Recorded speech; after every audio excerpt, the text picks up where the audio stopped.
ये सबसे पहले शिवलिंग प्रकट कहाँ हुआ और इसकी पूजा कब से आरंभ हुई? तब नंदिकेश्वर ने एक घटना सुनाई। भगवान विष्णु से ही ब्रह्मा जी प्रकट हुए हैं, ये बात आप लोगों ने बार बार सुनी हो। भगवान विष्णु के नाभि से कमल, कमल से ब्रह्मा। ब्रह्मा जी अपने को स्वयं बड़ा मान करके चले और भगवान विष्णु के पास, और भगवान विष्णु के पास गए और जाकर के उनको डपट लगाते हुए कहते हैं कि मेरे आने पर तुम उठकर नहीं बैठे, मुझे प्रणाम नहीं किया, लेटे रहते हो, उठो, मैं तुमसे श्रेष्ठ हूं, मुझे प्रणाम करो।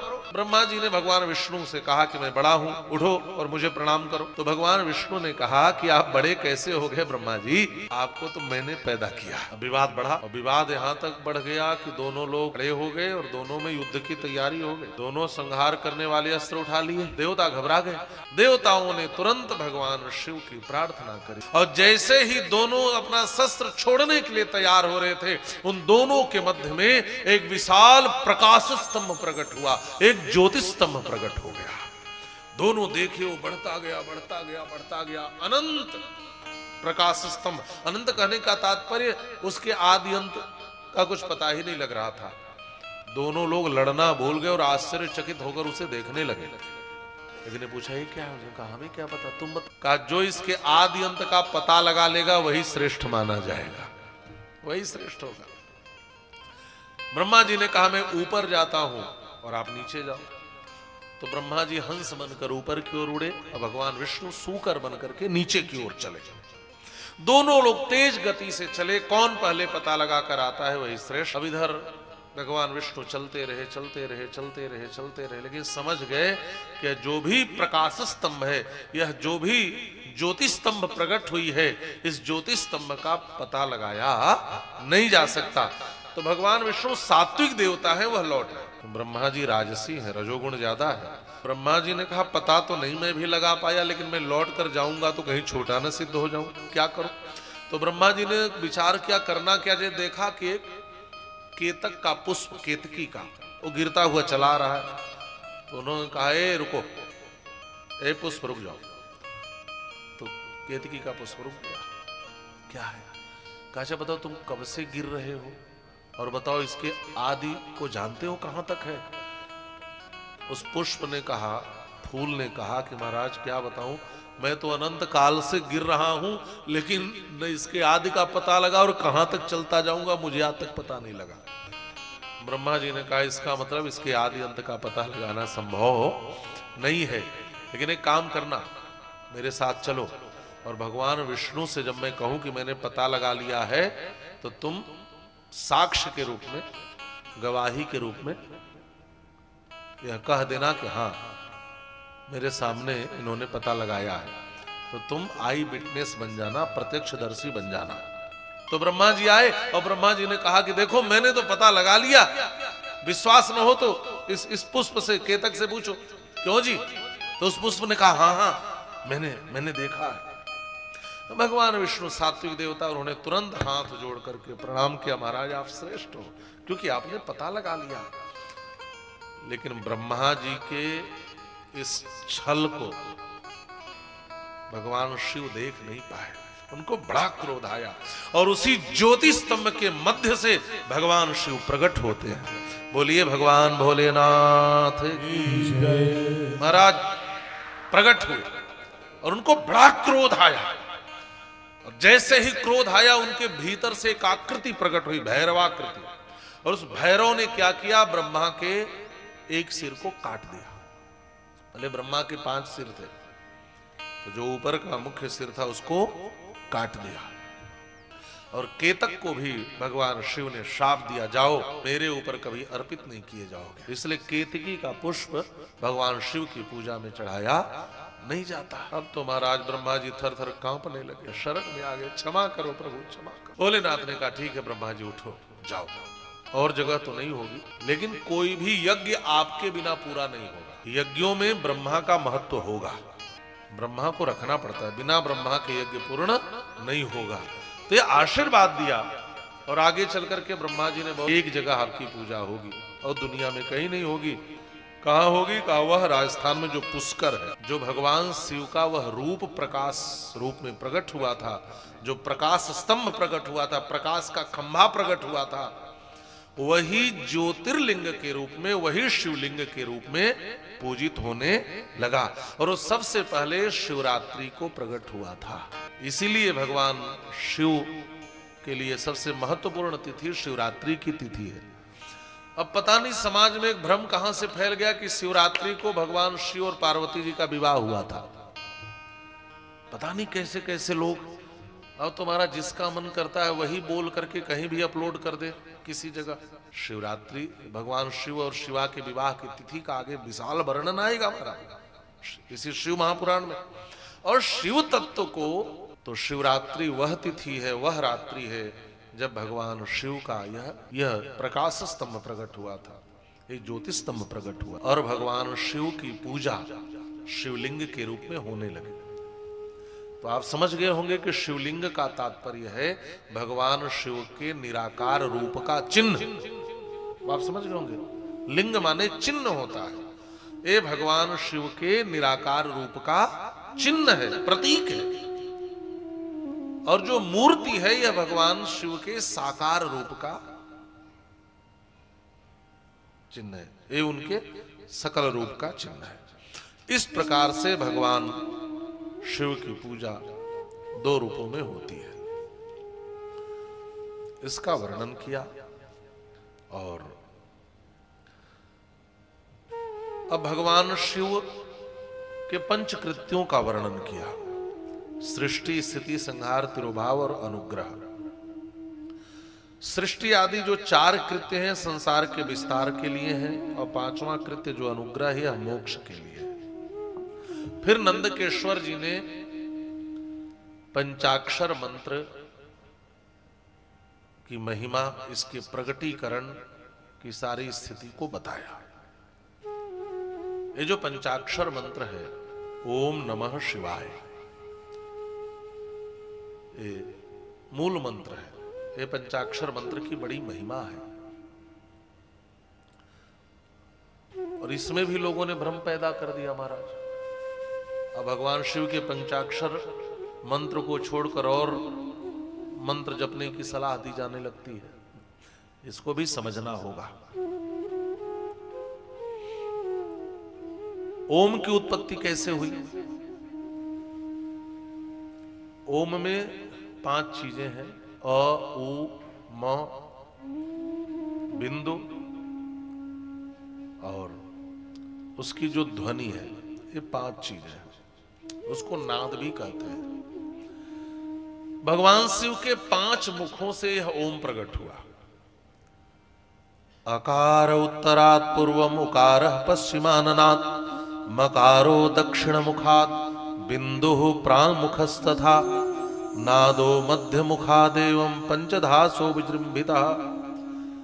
भगवान शिव का जो उत्तर का मुख है उससे अ प्रकट हुआ, जो पश्चिम का मुख है उससे उ प्रकट हुआ, जो दक्षिण का मुख है उससे म प्रकट हुआ, जो पूरब का मुख है उससे बिंदु प्रकट हुआ, और जो बीच का मुख है उससे नाद प्रकट हुआ।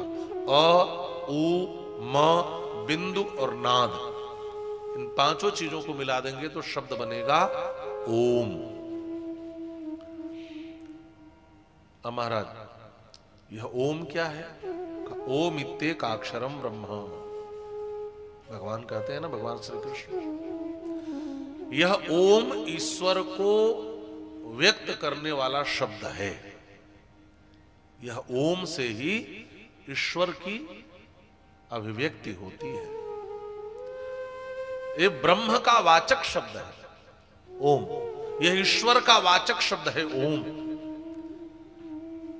इसको प्रणव भी कहते हैं, लेकिन ओम के उच्चारण का अधिकार भी सबको नहीं है श्री शिव पुराण के अनुसार। ध्यान से समझेंगे, यह प्रणव है। प्रणव का उच्चारण कौन करे? कहा प्र माने प्रपंच। प्रपंच जिसके जीवन में न हो वही प्रणव का उच्चारण करे। और जो लोग संसार में उलझे हैं, फंसे हैं, प्रपंच में लगे हैं, उनको प्रणव का उच्चारण नहीं करना चाहिए। जो साधु हैं, जो सन्यासी हैं, जो श्रेष्ठ जन हैं, उनको ही प्रणव का उच्चारण करना चाहिए। तो कहा जिनको प्रणव उच्चारण का अधिकार नहीं है वो क्या करें? तो कहा इस प्रणव से 5 अक्षर और प्रकट हुए। क्या क्या? का अ से न प्रकट हुआ, ऊ से मह प्रकट हुआ, म से शी प्रकट हुआ, बिंदु से वा प्रकट हुआ और नाद से य प्रकट हुआ। अ उ म बिंदु और नाद, इनसे क्रम से न मह शी वा य, ये पंचाक्षर प्रकट हो गए नमः शिवाय। ओम में जिसका अधिकार नहीं वो क्या जपे? नमः शिवाय। ये पांचों इससे प्रकट हुए। महाराज इनके प्रकटीकरण की बात यहां पर बताई और भगवान शिव ने ओम नमः शिवाय इस पंचाक्षर मंत्र का उपदेश किया, ब्रह्मा जी को भी उपदेश दिया। और जो मंत्रोपदेशक होता है ना, वह तो गुरु ही होता है महाराज। इसलिए भगवान शिव को त्रिभुवन गुरु कहा है। तो स्वामी पाद ने त्रिभुवन गुरु है, मानस का लिखते हैं। तुम त्रिभुवन गुरु वेद बखाना, तुम त्रिभुवन गुरु वेद बखाना, तुम त्रिभुवन गुरु वेद बखाना, तुम त्रिभुवन गुरु वेद बखाना। आन जीव पामर का जाना, आन जीव पामर का जाना, आन जीव पामर का जाना। तुम त्रिभुवन गुरु वेद बखाना, आन जीव पामर को जाना। तो भगवान शिव से ही ओम प्रकट हुआ, ओम से नमः शिवाय प्रकट हुआ और उस पंचाक्षर मंत्र से फिर मातृका वर्ण प्रकट हुए 5 भेद वाले। उसी से शिरो मंत्र प्रकट हुआ, 4 मुख से त्रिपदा गायत्री का प्राकट्य हुआ। गायत्री से संपूर्ण वेद प्रकट हुए और उन वेदों से करोड़ों मंत्र प्रकट हुए। उन मंत्रों के भिन्न भिन्न कार्य, उन मंत्रों से भिन्न भिन्न कार्यों की सिद्धि होती है। इसका मतलब सभी के मूल में यदि कोई अक्षर है तो वह है ओम। ओम से ही सब कुछ प्रकट हुआ और इसका उपदेश भगवान शिव ने किया। अब यहां पर पुनः ऋषियों ने पूछा कि महाराज कथम लिंगम प्रतिष्ठाप्य कथम वा तस्य लक्षणम कथम वा तत्समभ्यर्चम देशे काले च केनहि। अब आप बताएं कि शिवलिंग की स्थापना कैसे करनी चाहिए, उसका लक्षण क्या है, उसकी पूजा कैसी करनी चाहिए, किस काल में करनी चाहिए और किस द्रव्य से उनका निर्माण होना चाहिए। यहां पर श्री सूत जी महाराज बता रहे हैं कि शिवलिंग की प्रतिष्ठा 2 प्रकार से होती है, एक चल प्रतिष्ठा और एक अचल प्रतिष्ठा। चल प्रतिष्ठा उसे कहते हैं जिसको लेकर के घूमा जाए, चला जाए, और अचल प्रतिष्ठा उसे कहते हैं जिसको मंदिर में एक जगह प्रतिष्ठित कर दिया जाए, जिसको लेकर चला न जा सके, जो अचल हो। ऐसे प्रतिष्ठा की बात बताई। शिवलिंग की ऊंचाई 12 अंगुल होनी चाहिए, अचल कर्ता के 1 अंगुल से छोटा नहीं होना चाहिए। इस प्रकार की यहां पर परिमाप बताया। 16उपचार पूजन की बात बताई। आप इस पंचाक्षर मंत्र को बोलते हुए भगवान शिव की अर्चना और पूजन कर सकते हैं। अब महाराज एक बात और बताई कि कहीं गए हम और शिवलिंग न मिले और हमारा नियम है रोज पूजा करने का, तो कैसे करेंगे? तो कहा मिट्टी का बना लो।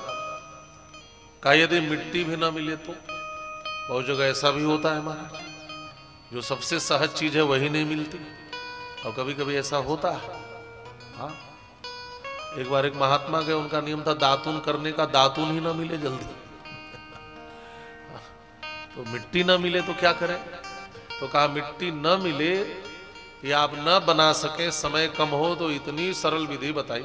अच्छा, आजकल बहुत से लोग हैं ना जो उपासना से भागना चाहते हैं, और हमारे जो ऋषि हैं वो पकड़ते रहते हैं, कहते ये ना करो तो उससे सरल बता दूं, वो ना करो तो उससे सरल बता दूं। भागने नहीं देंगे, किसी न किसी विधि से आपको पूजा अर्चना में लगा लेंगे। कहा जब कुछ भी ना मिले तो अपने बाएं हाथ को उठाओ और ये अंगूठा ऊपर करो और मान लो कि यही शिवलिंग है। अब इससे सहज उपाय क्या हो सकता है? आप समुद्र में स्नान करो, नदी में स्नान करो और इसी को मान लो भगवान शिव का शिवलिंग है, और फिर यहीं दाहिने हाथ से जल उठाओ और यहीं पर अभिषेक कर दो, जल चढ़ा दो। अब इससे भी सहज विधि हो सकती है क्या? यह भी बात यहां पर बता दी। अंगुष्ठादावपि तथा पूजामिच्छन्ति केचन लिंग कर्मणि सर्वत्र निषेधोस्ति न करहिचित्। यदि कुछ भी ना मिले तो अंगूठे को ही शिवलिंग मानकर उसी की पूजा अर्चना कर लेनी चाहिए। और कौन किसका जप करे? जो द्विज हैं उनको नमः शिवाय का जप करना चाहिए, और जो द्विजेतर हैं उनको शिवाय नमः का जप करना चाहिए। ये भी बात यहां पर बता दी। महाराज कितना जप करें? का देखो, सबसे सरल चीज तो यह है और सबसे उत्तम विधि तो यह है कि 1000 जप आप 1000 दिन तक कर लें। 1000 दिन का तात्पर्य मेरी समझ से करीब 3 वर्ष हो जाएंगे। और 1000 जप बड़ा सरल है। 10 माला करो रोज, बहुत आसान है। और यदि 1000 जप आप 1000 दिन तक करते हैं तो कम से कम 10 लाख हो जाएगा। और जो लोग इतना करते हैं वह निश्चित ही शिव पद की प्राप्ति कर लेते हैं, इसमें कोई संदेह नहीं।